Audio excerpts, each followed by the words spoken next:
I mean, this is how insane these people are. First of all, just to recap, Ken Paxton, the accused, multiple accusations of criminal activity under indictment for securities fraud, and the Attorney General of Texas. All of the above is the case.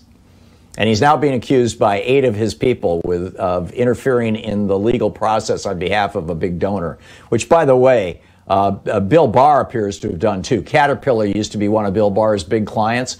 Caterpillar had a big federal action coming against it. Bill Barr had, apparently, according to the reporting, had said, don't pursue Caterpillar. Right. I mean, this is just what Republicans do, right? They're all about the money. They're all about the billionaires, the big corporations, the multimillionaires.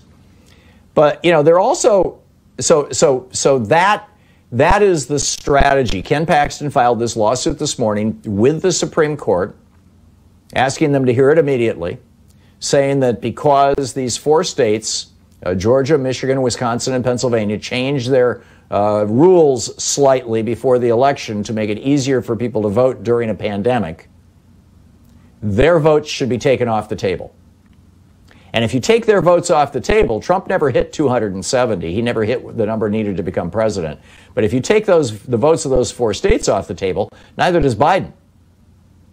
Which means that under the Constitution, under the 12th Amendment, which is the strategy, you'll recall back in March I was telling you about conservatives I knew in D.C. who were telling me that Trump was going to use the 12th Amendment to stay in the White House. I wrote an op-ed about it in I think it was March 12th. It was published on Alternate and Raw Story and whatnot. And he keeps coming back to this because under the 12th Amendment, it gets thrown into the House. And the House of Representatives, you know, there's more states, and each state has 1 vote. And there are more states that are controlled by Republican delegations or Republicans in their House and Senate back home. There's some conflict in the Electoral Count Act of 1887 on this. But in either case, the Republicans win, and Donald Trump gets to be president for 4 more years. And I don't think there's 0 chance that this will work. I think the chance is small.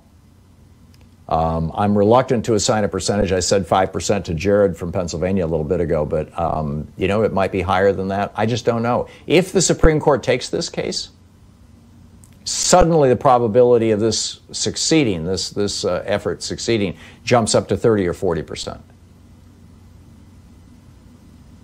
So, I mean, that's the news. That's what's going on. But back to this issue of the Republican cult. And I'm curious, you know, if you've had encounters with cultist Republicans and, you know, what you've gotten out of that, what you've learned from that, or how you might have effectively awakened one of these cultists, one of these Republican cultists.